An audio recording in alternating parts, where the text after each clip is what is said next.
Welcome to Viki. Wait for 7th horror. In 2019, a college student in Delhi went missing. Her last known contact was a voicemail. Her roommate found the phone still recording, with one new message, 48 seconds long. She pressed play, at first just whispers, then the sound of footsteps, like someone walking in water. She hears her name twice, then her own voice saying don't turn around. But she was alone, door locked. No one else had access to the room. The call never existed. No outgoing or incoming number logged. Same phone rings, again unknown number. The voicemail deleted itself, but the number still calls. Every year, same date, same time. Would you answer it? In 2017, a night shift cleaner at an old Kolkata hotel reported something strange. Room 313 had been locked for years. After a guest died there mysteriously in 1998, she heard humming, like an old lullaby, the kind her grandmother used to sing. The door was unlocked. She stepped inside. A woman sat facing the window, pale still, brushing her long black hair. Her reflection grinned, but the woman hadn't moved. Security found her hours later, unconscious, muttering the same lullaby. They reviewed the CCTV. The door opened by itself. No one went in, but something came out. Room 313 remains, locked to this day, and no one hums that lullaby anymore. Would you dare knock? Top 5 scariest horror movies ever made. Think you've seen scary? Let's dive into the abyss of terror. The Exorcist, The Power of Christ Compels You. Hereditary, I Never Wanted to Be Your Mother. The Conjuring, It's Not the House That's Haunted. Insidious, It's Not the House That's Haunted, It's Your Son. Sinister, Once You See Him, Nothing Can Save You. Dare to watch them alone. Sweet Dreams. In 1959, 9 experienced hikers set off into Russia's Ural Mountains. Only one would make it out alive. Weeks later, rescuers found their campsite. Their tent was ripped open from the inside. The bodies were scattered, some half-dressed in freezing temperatures. Some had crushed skulls and broken ribs, but no external wounds. One hiker's tongue was missing. Another had eyes removed. No signs of a struggle. No footprints but their own. The case was closed with a vague cause, an unknown compelling force. Over 60 years later, we still don't know what killed them. This isn't fiction. This happened.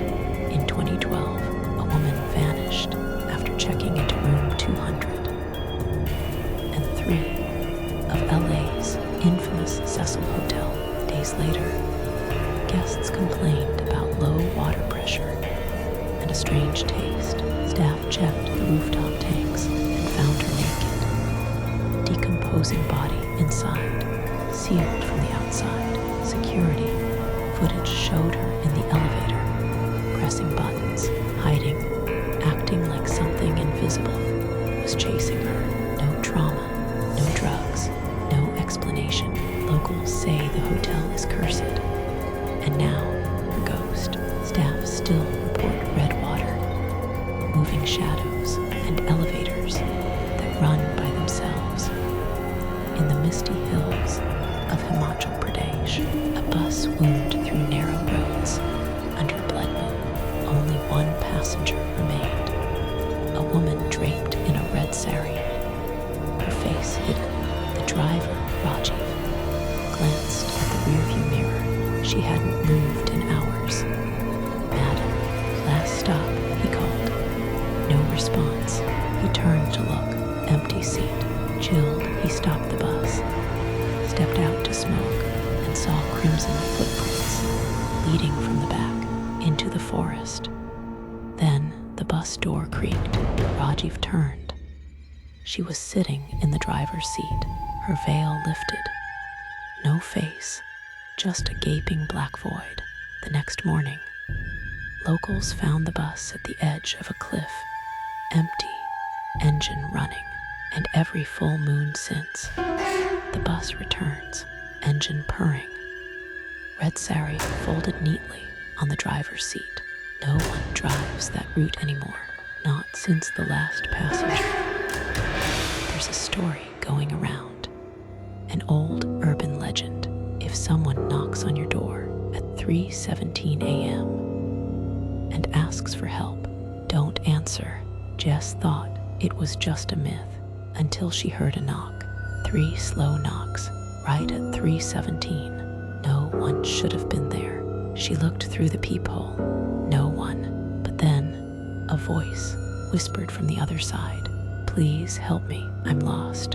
Her phone had no signal. Lights flickered against every instinct. She unlocked the door, opened it just a crack. The door swung open by itself. Hallway empty. But then she heard it, a whisper inside the apartment. "Thank you for letting me in. They never knock twice, and they only enter homes that invite them." She hasn't been seen since. Emily hated sleeping with her phone on, but that night she forgot to silence it. At 3:07 a.m., a notification buzzed. One new photo added to your gallery. Bleary-eyed, she opened the album. A fresh photo sat there, taken seconds ago. It showed her asleep in bed, from just inches above her face. Her heart pounded. Alone in the apartment, she scrambled to call someone, but her screen blinked. Face ID failed. Confused, she tried again. Face not recognized.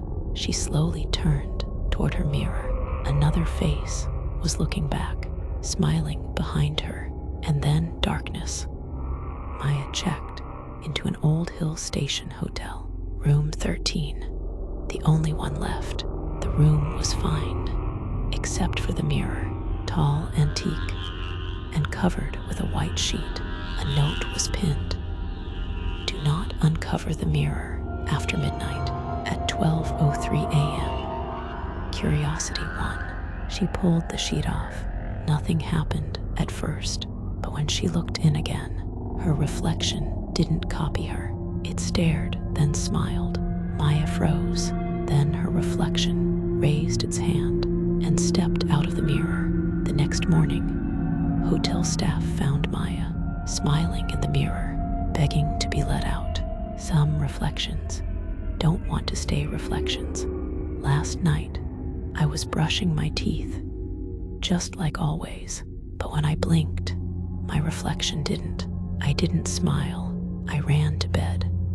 Told myself I imagined it. In the morning, light came through the window, and I saw mirror was shattered. Written on the mirror, 'Thanks for letting me out.' Subscribe for more such videos.